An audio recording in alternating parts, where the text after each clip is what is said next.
Dating glam team ni Heart Evangelista, hindi nakalipad sa Dubai. May kinalaman si Heart, hindi umano nakarating sa Dubai ang dating glam team ng aktres at socialite na si Heart Evangelista dahil sa natanggap nilang hold departure order. Sa latest episode ng Showbiz Updates nitong Martes, Enero, ika-23, inihabol ni Showbiz Insider OG Diaz ang kanyang nasagap na impormasyon tungkol sa bagay na ito bago tuluyang tapusin ang nasabing showbiz-oriented vlog. May impormasyong nakarating sa akin na ang dating glam team ni Heart Evangelista ay hindi pinasakay sa eroplano patungong Dubai, saad ni OG. Headed by her former makeup artist Justin Luis Soriano, ay patungo sanang Dubai noong January 22 at 3 p.m. para i-meet ang internationally renowned fashion designer na si Mark Bumagner at Miss Universe Pia Wurtzbach. Aniya.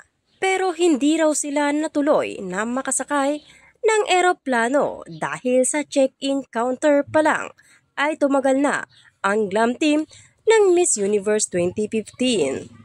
Ayon pa kay OG, di umano ang akala ng apat na members ng glam team ay na-bump up talaga sila.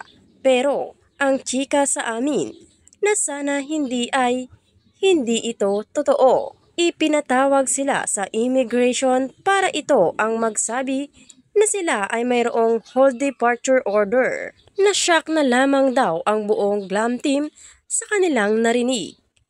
Kaya yung aming source na isang airport personnel ay nagtanong sa akin kung may connection daw kaya ang hold departure ng glam team kay Heart Evangelista. Aniya.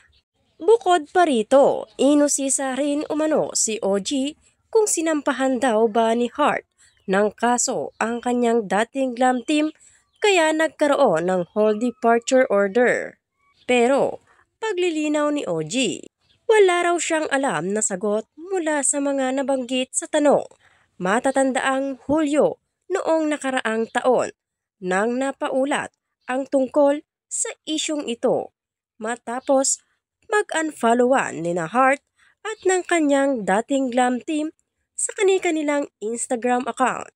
Sa kasalukuyan, habang isinusulat ang artikulong ito, wala pang inilalabas na anumang pahayag si Heart para patotohanan at pabulaanan ang tungkol sa bagay na ito.